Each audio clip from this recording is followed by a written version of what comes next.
Welcome to the Gay Buddhist Forum, where teachers from all schools of Buddhism offer their perspectives on the Dharma and its application in modern times, especially for LGBTQI audiences. These talks are offered freely to the world and made possible by appreciative listeners. If you would like to support our efforts to share the Dharma with underserved audiences, please visit gaybuddhist.org. There you can donate, find a list of upcoming speakers, or enjoy many hundreds of these recorded talks dating back to 1996. Okay, before we hear from our speaker, let's go around the room and introduce ourselves. My name is Roy. Doug Hall. Kurt. Andre. I'm Len. My name is Freddie. My name is Tony. I'm Henry. Roger. I'm Mark. I'm Bruce. My name is Eric. Chris. Ed. My name is Ari. I'm Jack. My name is Cass. Michael. My name is David. Paul. My name is Jerry. My name is Freddie Dyer. My name is Michael. Peter. Darcy. My name is Michael. My name is Joe. My name is Dal Miranda. Almost Waldo. My name is Jerry Jones. I'm Tom Bruein. My name is Jeff. My name is Brian. Joe. George. Philip. That's almost everybody. Our speaker today is David Lewis, a member of our Sangha. David has been following the Dharma path for 40 years and has a degree in comparative religious studies. He attended his first retreat in the Tibetan Shambhala tradition at the age of 17 and has been practicing Vipassana meditation since moving to San Francisco over 20 years ago.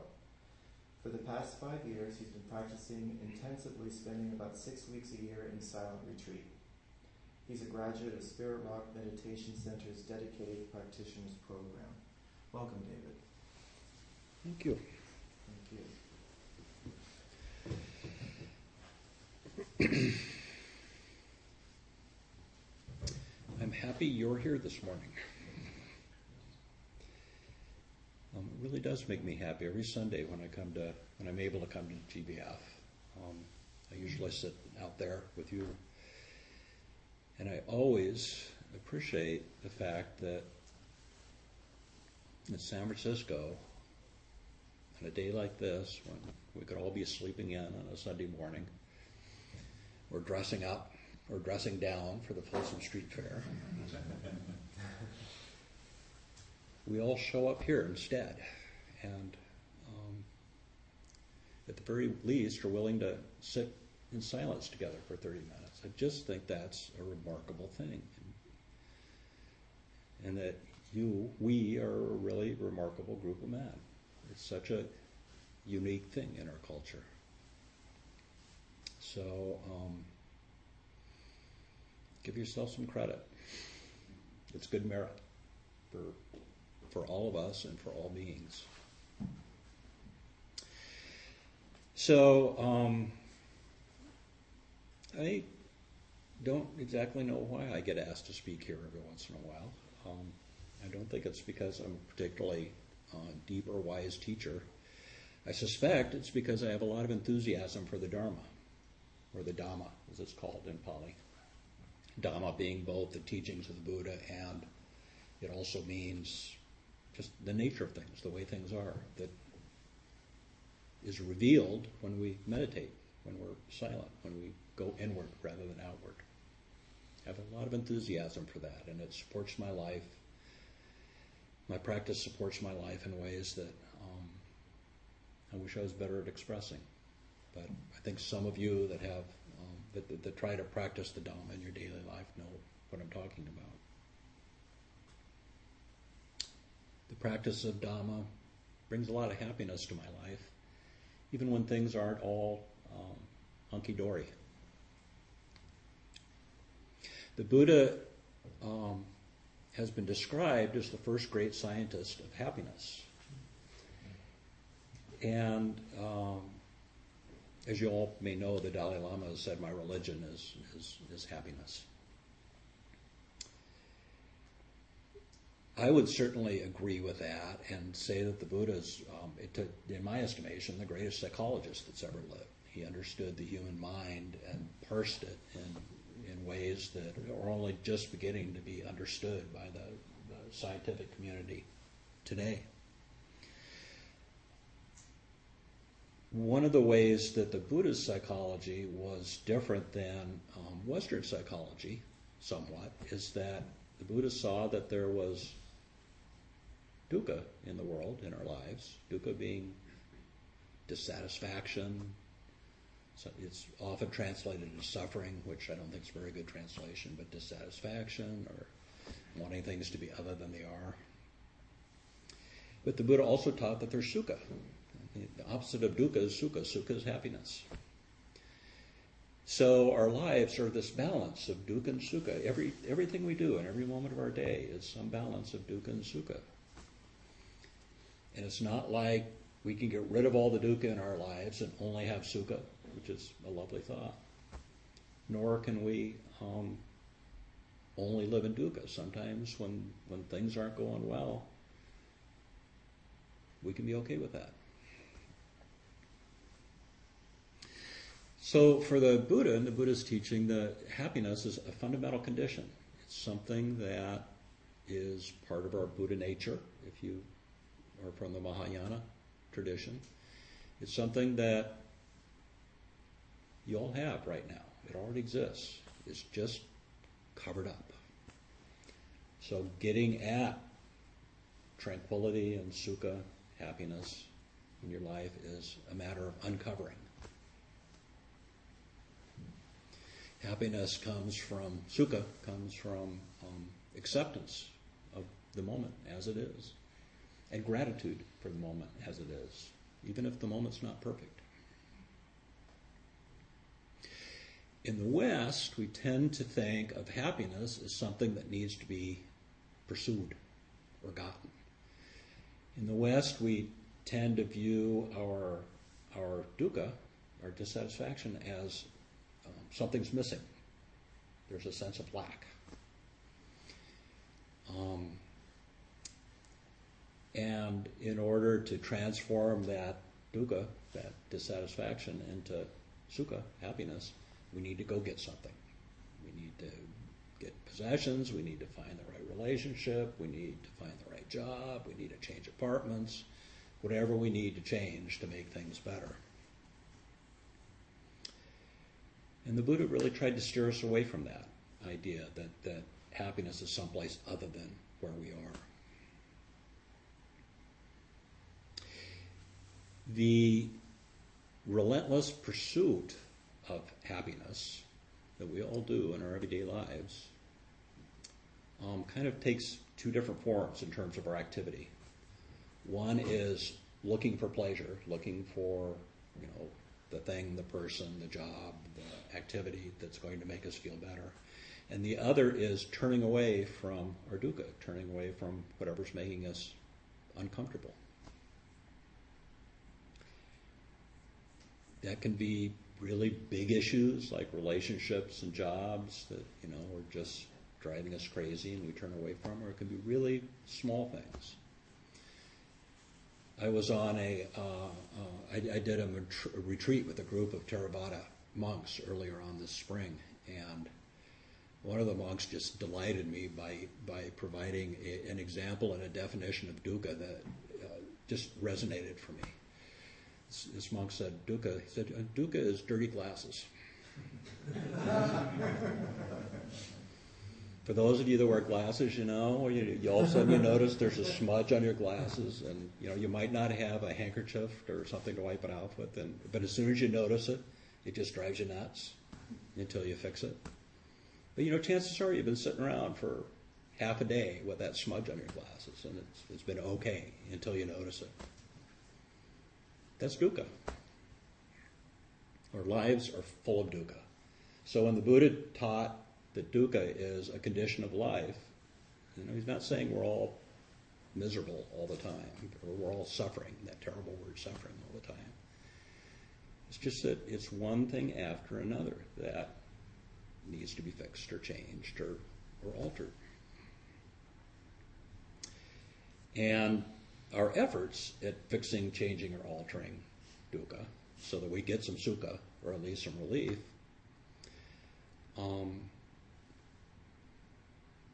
take the form of what the Buddha called craving, meaning I want things to be different. I want more of this, I want less of that. So this constant cycle of noticing things are a little bit wrong, dirty glasses, bad job, unsatisfactory relationship, and trying to either turn away from it or grab something that's better is what's called samsara. It's the wheel of suffering that we're all on, we're running on like hamsters through our entire lives. And the Buddha's teaching, the Buddha's path, was how to get off that wheel of samsara, how to step off a wheel.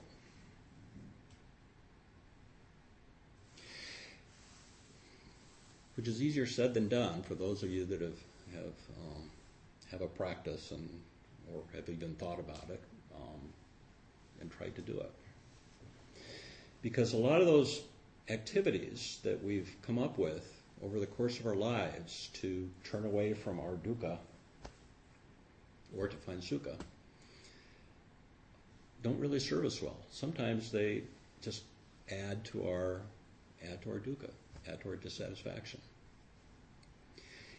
And the fact that we're always looking, that this craving is always craving for something different, craving for change is always present.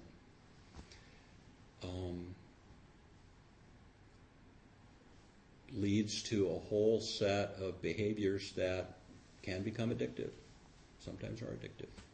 And actually I think we all have addictions of some sort, and our addictions are ways of turning away from the present moment in order to feel better or have something more.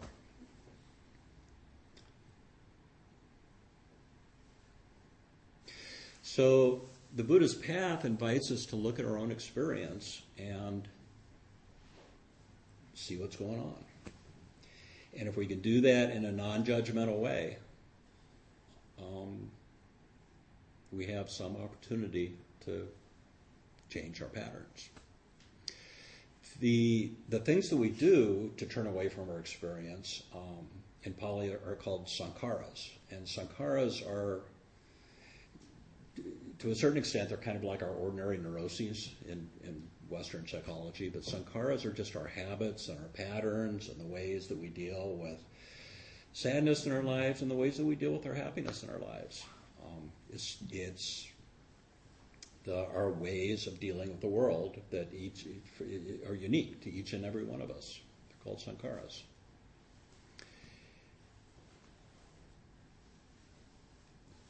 So when we meditate, and especially if we have the opportunity to meditate for a couple of hours a day, or if we have the opportunity to do a retreat, like many of you did last weekend, we have time to just sit in silence and see what arises without turning away. It takes a lot of courage to see what arises without turning away. We can see our sanghas. We can see our patterns.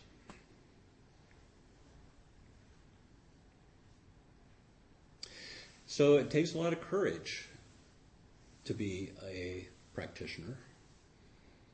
It means being open to whatever comes up without turning away from it. And that's not so easy. One of my favorite teachers, monastic teachers, Ajahn Sumedho, talks about it as standing under whatever experience you're having. It might be a negative experience. You might have lost somebody close to you, and you might be experiencing grief, or you might have lost a job, or you might have lost your stock portfolio. And Ajahn Sumedho talks about relating to that experience by standing under it. It's like standing underneath a waterfall. Like if you're feeling grief, instead of turning away from it, try to just stand there and feel the grief and watch what happens to it. And the wonderful thing, usually, that we end up seeing is that it's impermanent. If we stand under any experience, happy or unhappy, for long enough, it changes. So one of the things our sankharas do, our habits of life, is we tend to automatically, we're on automatic pilot, we turn away from experiences that are unpleasant. Just automatically, as soon as something unpleasant comes up, we turn the other way. Or we read a book, or we have a drink, or we get something to eat, or we turn on the TV, or we, whatever we do. And pleasant experiences, we latch onto, we grasp. Both are aspects of what the Buddha calls craving. So what the Buddha recommends is just be what's happening and appreciate it for its own nature and realize that it's going to be temporary.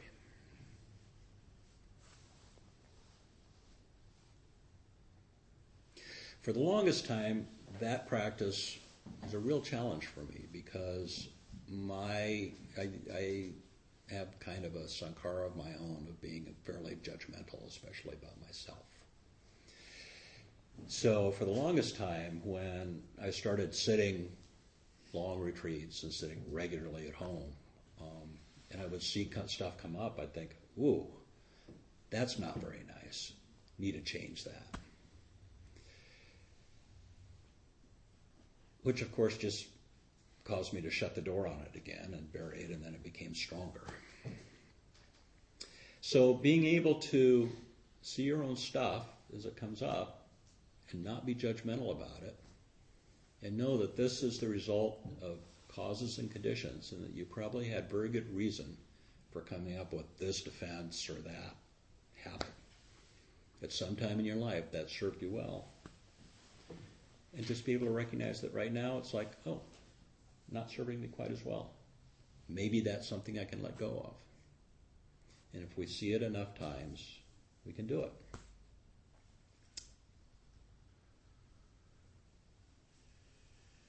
So the challenge is to remain open to whatever happens without seeking solid forms, without trying to make it solid. Usually it's what we do when something's good in our lives. Or on the other hand, without seeking quick solutions to feel safe, which is of course what we do. When something scary happens, we do whatever we need to do to feel safe, kind of reactively.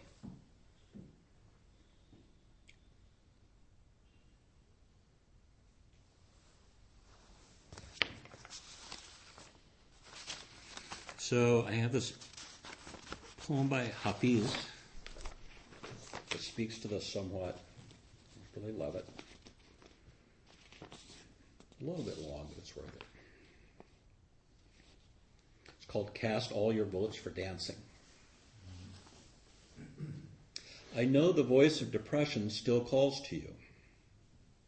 I know these habits that can ruin your life still send their invitations.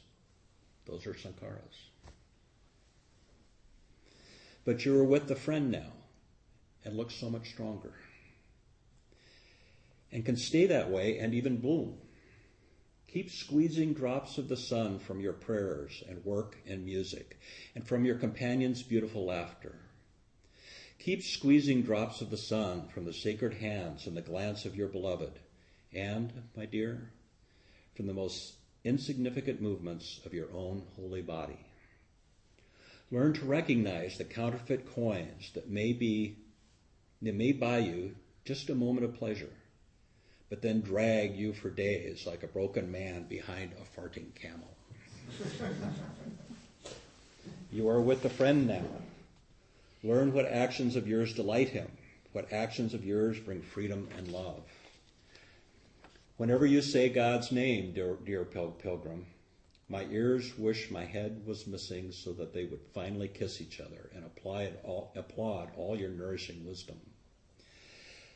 Oh, keep squeezing drops of the sun from your prayers and work and music and from your companions' beautiful laughter and from the most insignificant movements of your own holy body. Now, sweet one, be wise, cast all your votes for dancing.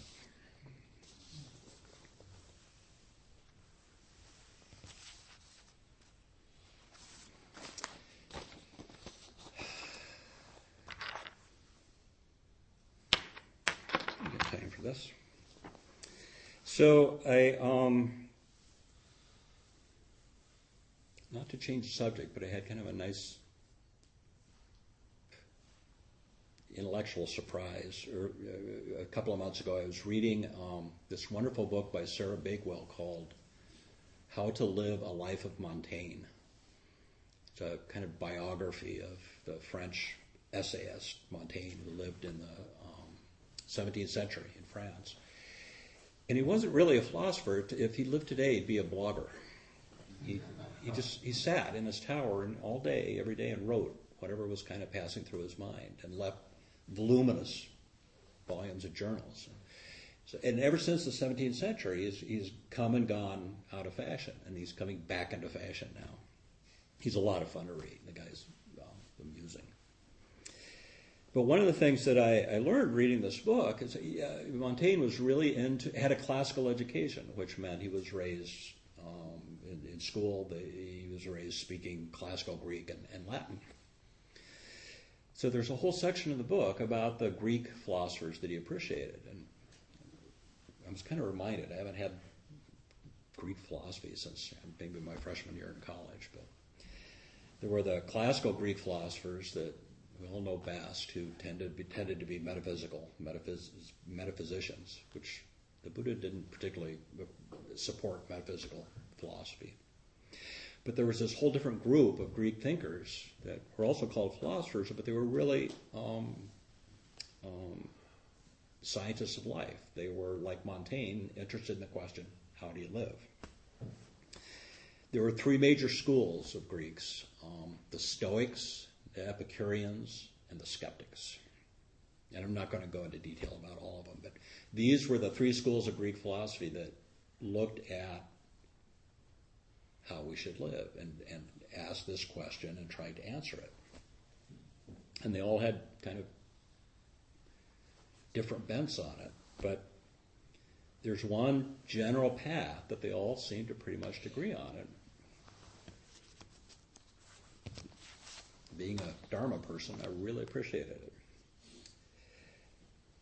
The best path, they seem to agree, the best path to happiness, which in Greek, for those of you, forgive me my Greek pronunciation because I have no idea how to pronounce Greek.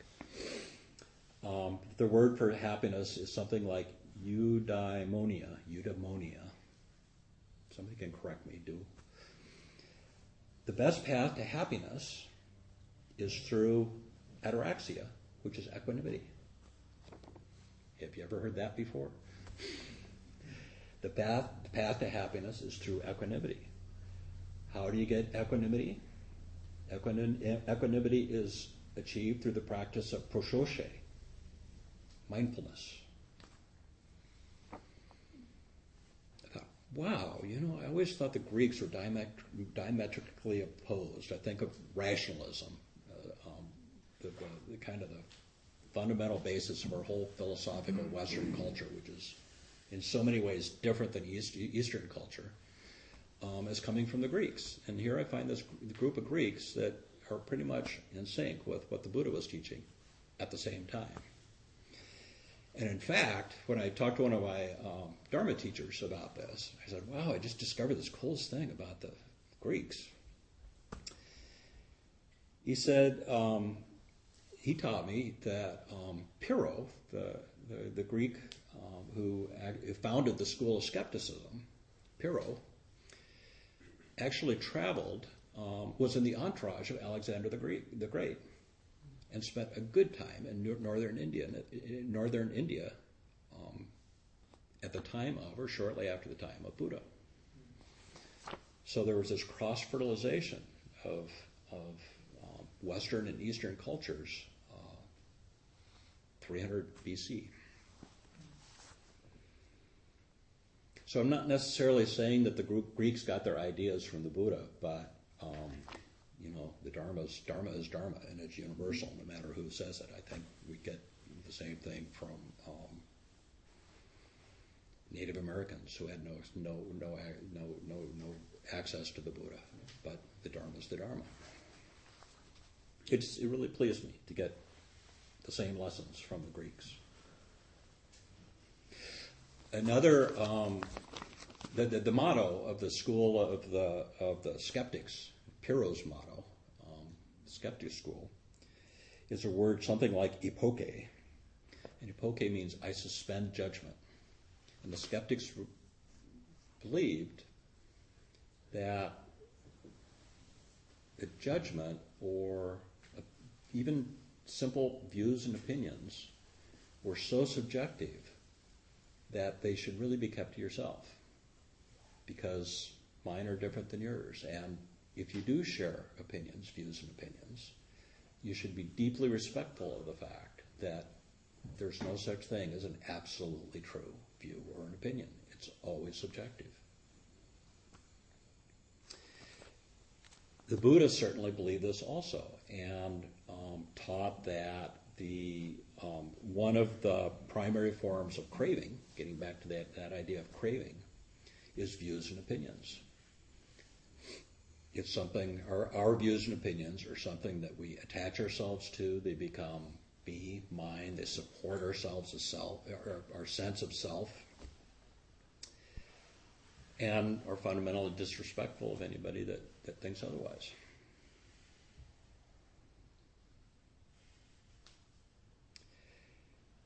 So I kind of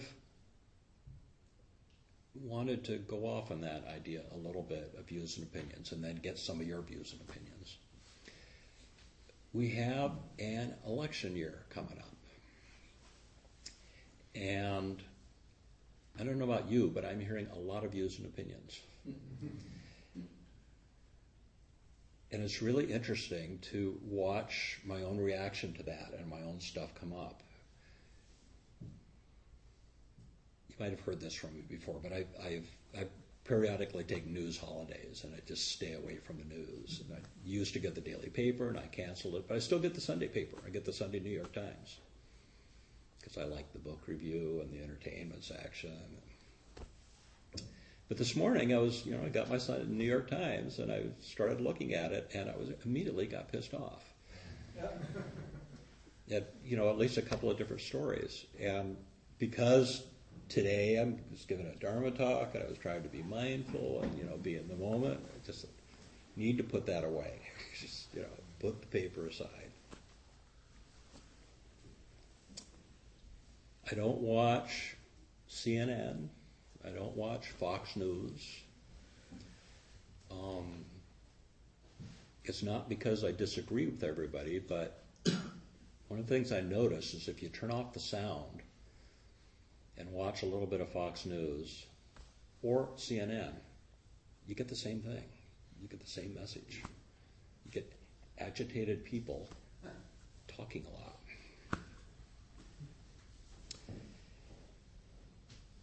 So the Buddha didn't say don't have views and opinions, but he did advocate for what he called discernment, so that in any given circumstance, including politics, the Buddha would say, evaluate the situation, do what you can do, and don't fret about it. Because most of the pain that we cause ourselves in politics is purely internal. Michelle Bachmann doesn't annoy you. You annoy yourself in response to Michelle Bachmann. And it's a really useful distinction to look at in your practice. Because we're so, part of what craving is about is blaming our mood on somebody else. My partner, my job, Michelle Bachman.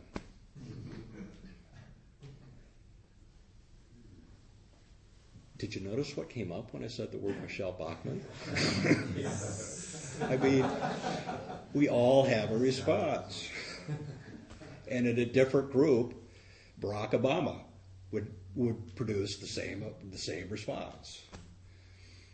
So what I'm kind of trying to end with, and I hope I'm doing this skillfully, is no, I'm sorry, is to get us to pay attention to our response and how we create suffering by that response, how we create our own suffering. Because I think there's going to be a lot of opportunity for creating suffering coming up if you haven't already started in this election year. Doesn't have to happen. We can act with discernment. We can do the right thing. We can be engaged Buddhists. But we don't have to sit around grinding our teeth. And I just wanted to remind you of this before I end. But Bill Weber was here about a month ago. And for those of you that were here, he used a really poignant metaphor that I just want to remind you of. And it was about, he told a story about the Vietnamese boat people after the Vietnam War, when they were evacuating Vietnam and people were trying to get away, and there were hundreds, if not thousands, of overloaded boats trying to get out to the American warships, people trying to escape. And the boats were all overloaded. As soon as they got a load of people on the beach, the boat would leave and people would swim out and climb on, and the boats were turning over and people were panicking and jumping up and down and waving their arms. And Bill had read a story someplace and quoted it when he was here at CPF about someone noticed that if a boat had one calm person in it, just one person not panicking, that boat was much more likely to make it. That boat might have been, that person might have been, kind of quietly bailing water while everybody else was jumping up and down and waving their arms and excited. But if there's one calm person in the boat, the merit of their practice impacted everybody else on the boat. They were more likely to make it. And that story really stuck with me. So I just want to encourage us as practitioners or Buddhists or just citizens of the world to take the opportunity to be the one calm person in the boat for whatever's coming up. And who knows what's coming up.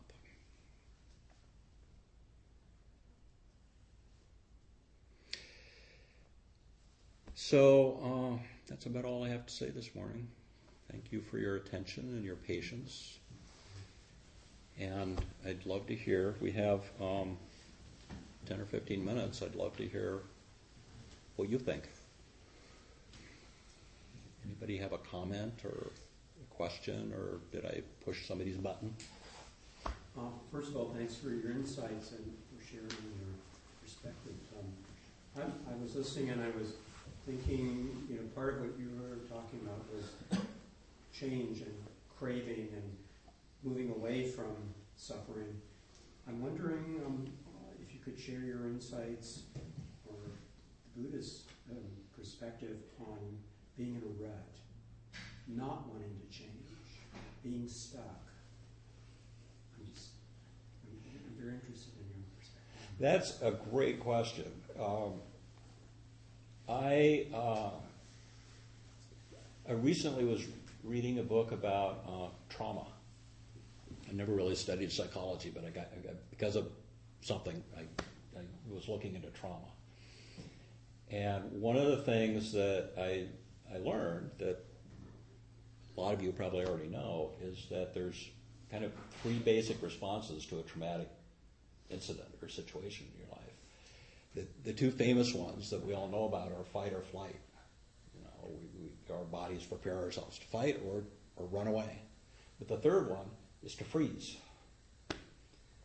And sometimes I think that a rut is like kind of an extended freeze in the face of trauma. Like, life's hard.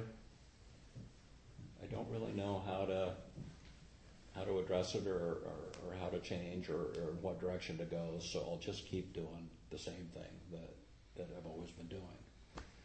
The other part of it, I think, is just that thing I was saying about sanghas is just habit.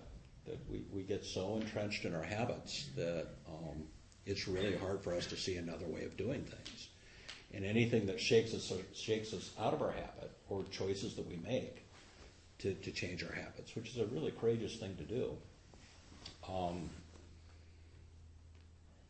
is usually a worthwhile activity. So I would just maybe look at those two things. Is this more like a trauma thing or more like a habit thing? But I think it's something we all share. Ruts, right? We all get in ruts. Yes. I read a fucking thing the other day about ruts, and I really identify with it. And this woman's talking to another woman, and she says, I don't know what to do, I have kids. I want to go to nursing and get a nursing degree, but that would take 5 years. But I have kids, I'm working, and I 5 years just seems like forever. And she said, well, how long would it be if you didn't do the nursing? Good point. Yeah.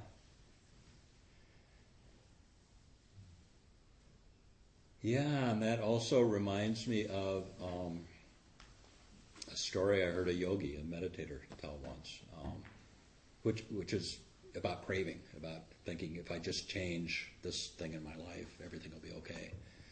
I heard a woman tell this story about, when I was young, I just thought when I get out of college and get a career that, that's when I'm going to be happy. I just can't wait to get out of school. And she got to that point, and it's like, this career thing is kind of overblown. But she says, when I find the love of my life, when I find the right man and get married, then I'm going to be happy. And then it was, maybe when I have kids. And then it was, when the kids are out of the house, then I'll have time to be happy. And when I retire. And all of a sudden, this woman is in her, was 70 years old, and she said, my whole life, I've been planning for the next thing to happen, that when I could be happy. The whole life has been a plan, not implemented.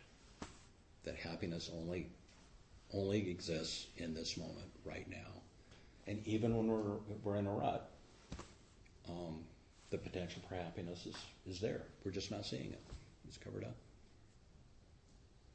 Yeah. I was kind of interested more in kind of how you would define dukkha, because then I've heard suffering, I've heard unsatisfactoriness.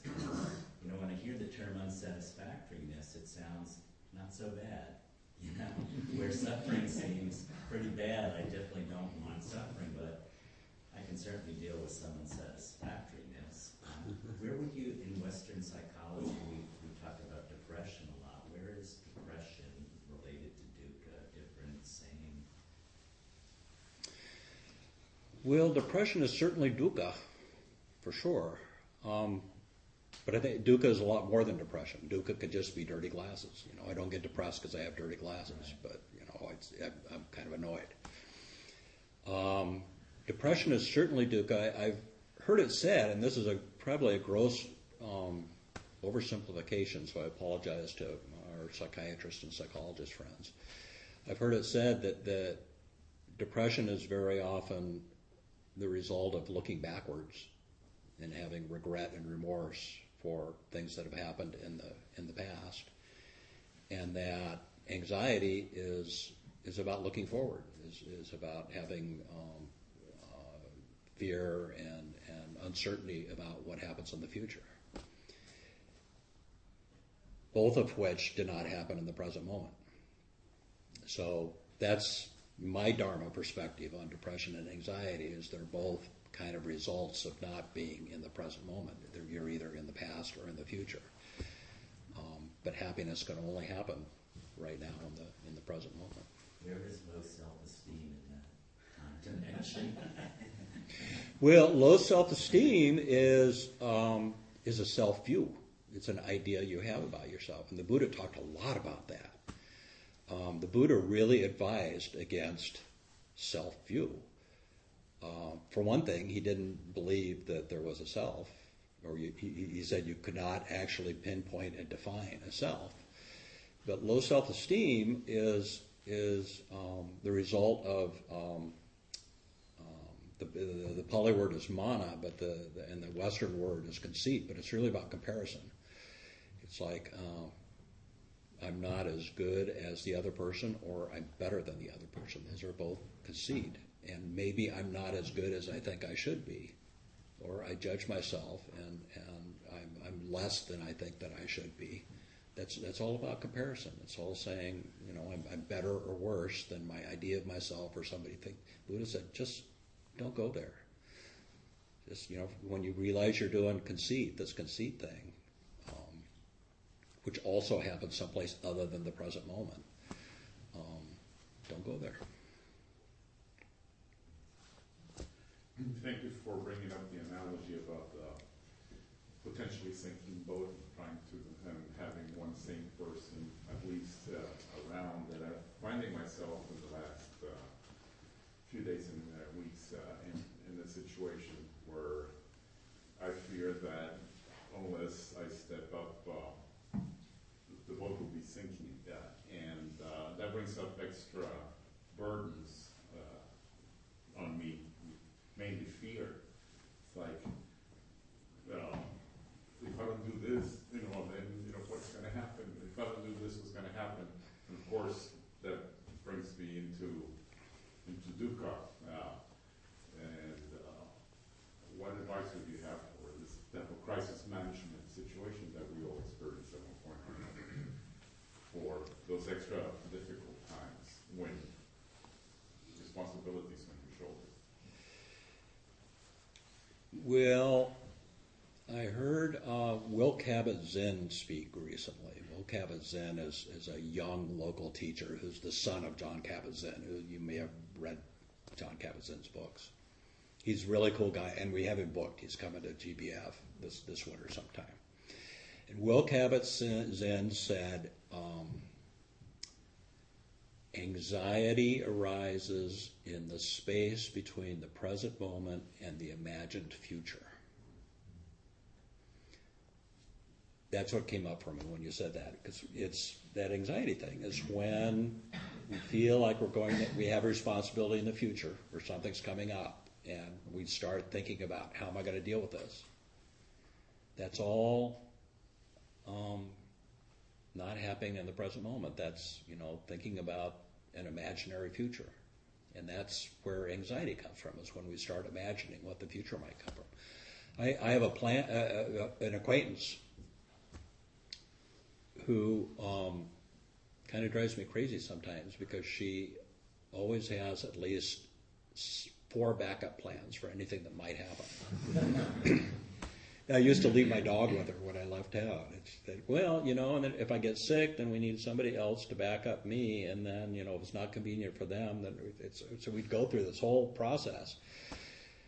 And it just exhausted me to share, to go through all the backup plans, and also knowing that whatever was actually going to happen in the future was probably not going to fit any of those plans. And then she was really going to be in trouble. So, in terms of advice, I'm not saying don't plan and don't think about, what we need to do to make our lives work, but maybe we don't need to spend quite as much time processing and reprocessing what the future might bring, and trust in our ability, our innate ability and our innate wisdom to deal with whatever comes up in the moment as it comes up. Tom? It strikes me that that's what's going on when we have these strong reactions to political opinions and Michelle Bachmann and all that. It's not what's coming out of her mouth. It's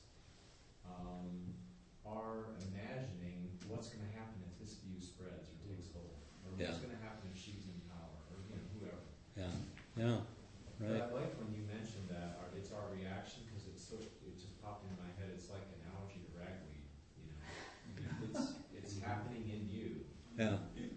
It can float through the air, and some other person may not react to it at all. Yeah. But we've got to find a quick antihistamine or something. Well, I expected more blowback from you guys about it because I actually ran this whole concept by a Dharma friend of mine who's really politically connected. In fact, her job is politically connected. And I was saying, yeah, we do the same thing they do. And she says, no, but they're worse. They'll do real damage. No, it's different. It's not that. I said, no. Well, I thought when you brought up the political thing, I actually thought of a couple of different things, and I think that it was Lao Tzu that said, that the leaders are actually a reflection of the people that they lead, and I think that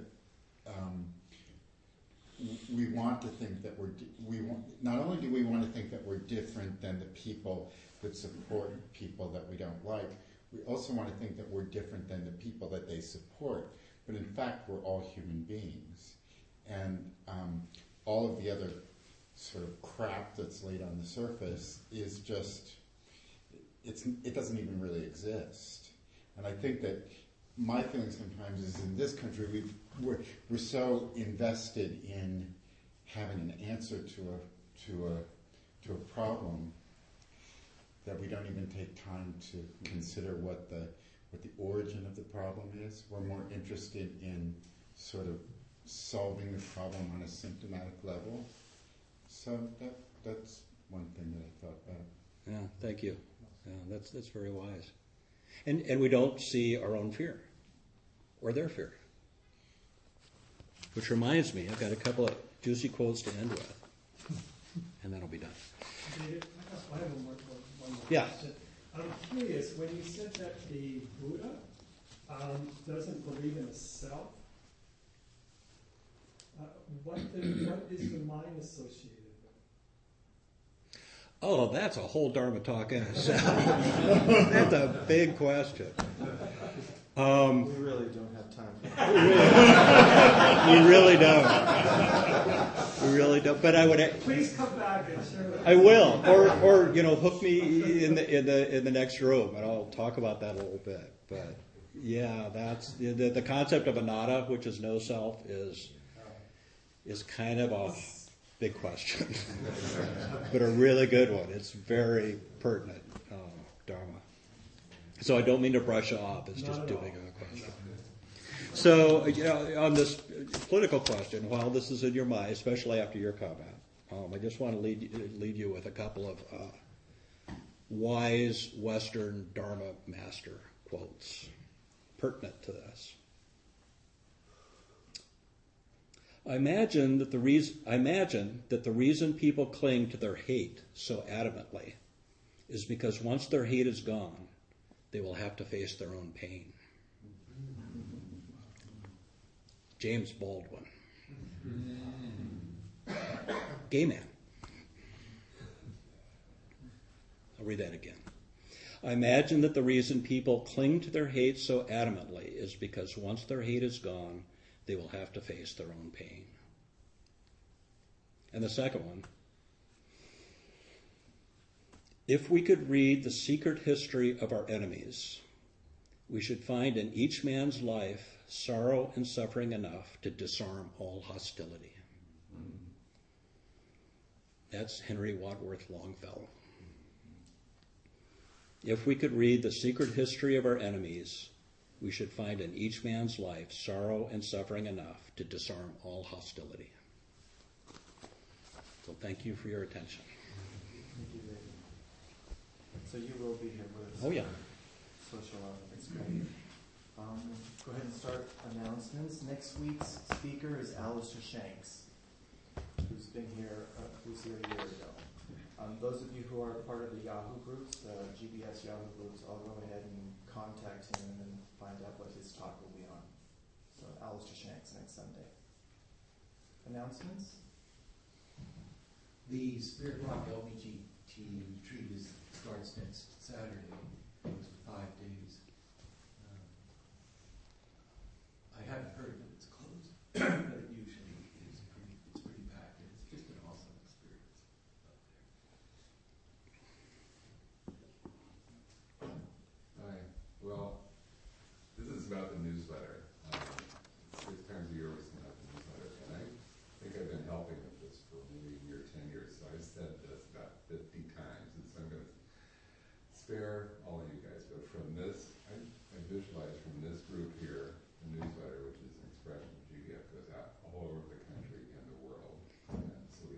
400 paper copies to send out today, and so we get together afterwards and label and stamp and all that. So if 10 or 12 people can help, that would be great.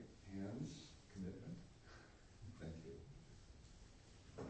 I am looking for a roommate situation in the city, so if anyone knows of someone needing a roommate, please talk to me. My roommate, my partner, Richard Azzolini, is still stuck in the house after surgery and would appreciate emails, calls, or visits. I am going to be teaching an 8-week beginning meditation class for LGBT seniors under the auspices of the Open House nonprofit organization, but it's a voluntary thing I'm doing. It's going to be starting on October 3rd, and it's going to be Mondays at 11 a.m. So if any of you are not working or don't work on Mondays and want a nice place to come sit during the day or want beginning instruction, can't get too much beginning instruction, I left a few flyers. They look like this out there. George. And a reminder that our talks are available on the internet at the GBF website, gaybuddhist.org. Thank you. Tom? I don't see Clint Cider. Does anyone know if we are or are not having a booth at the Castro Street Fair next weekend? I remember he mentioned that there was going to be, but I haven't heard anything about it ever since. We're not. Yeah, I had an email that he was not going to do anything about it. And from our host today? Hi, I'm Tony. I'm the host today. There's some refreshments out there. Please eat everything. If you have any tea, please wash your cup in some hot soapy water and rinse it and put it in the drying rack by the sink. There's a sign-up sheet if you're new or if you have a change of address.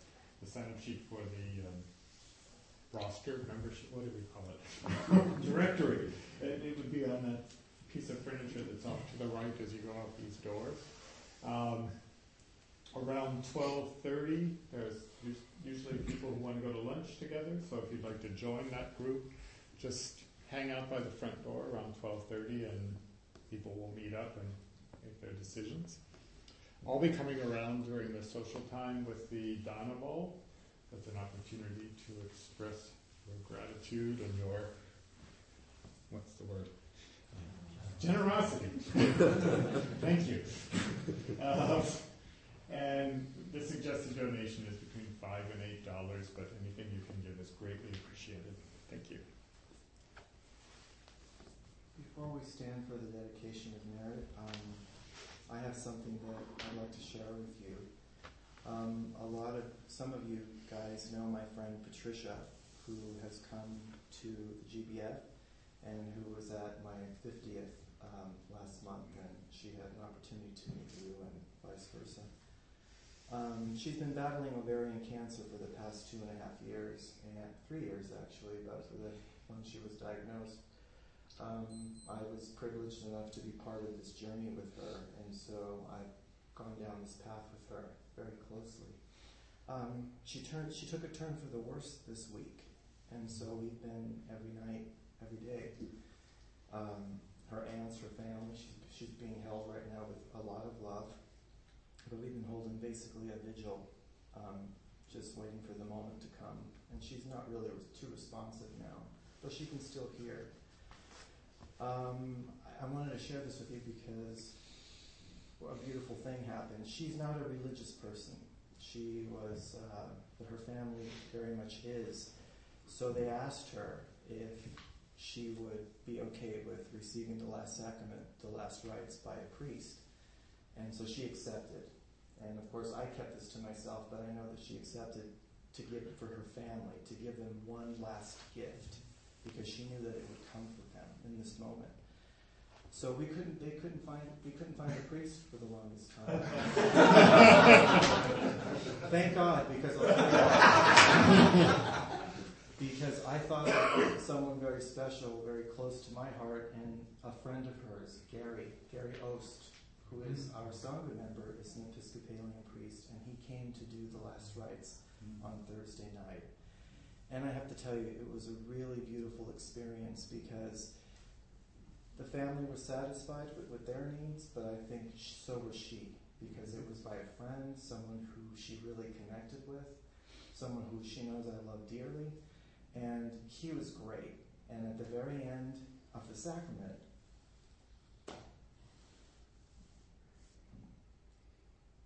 just a second, he brought in a metta and his own dedication of merit. Which is really, of course, the only part I really connected to, because the rest of it I was like, okay, well, I hope you're all happy.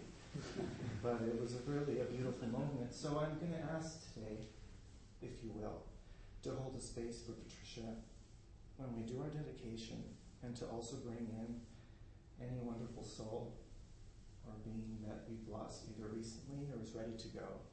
Let's bring some love to them for their transition and for everything they brought to our lives. I'd appreciate it.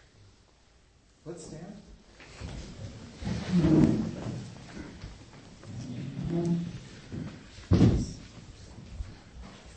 Yes.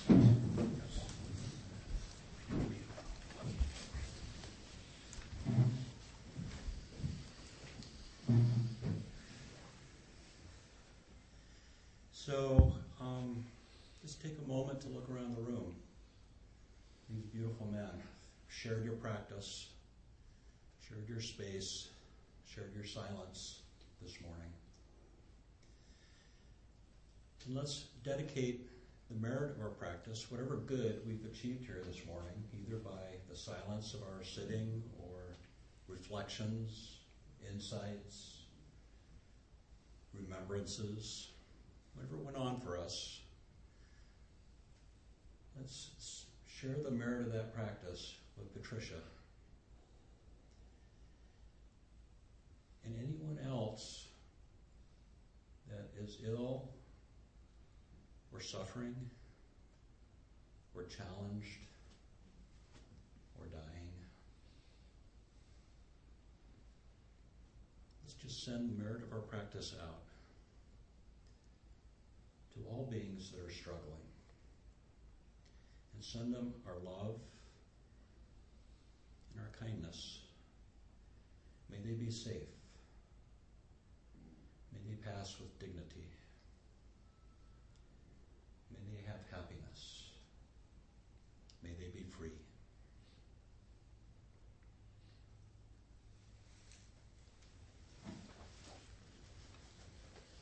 Thank you for today, guys. I appreciate it. Thank you. Thank you for listening to the Gay Buddhist Forum. If you would like to hear several new talks per month and be notified of upcoming speakers so you can participate live, please subscribe to this podcast, like us on Facebook, and join our mailing list by visiting gaybuddhist.org.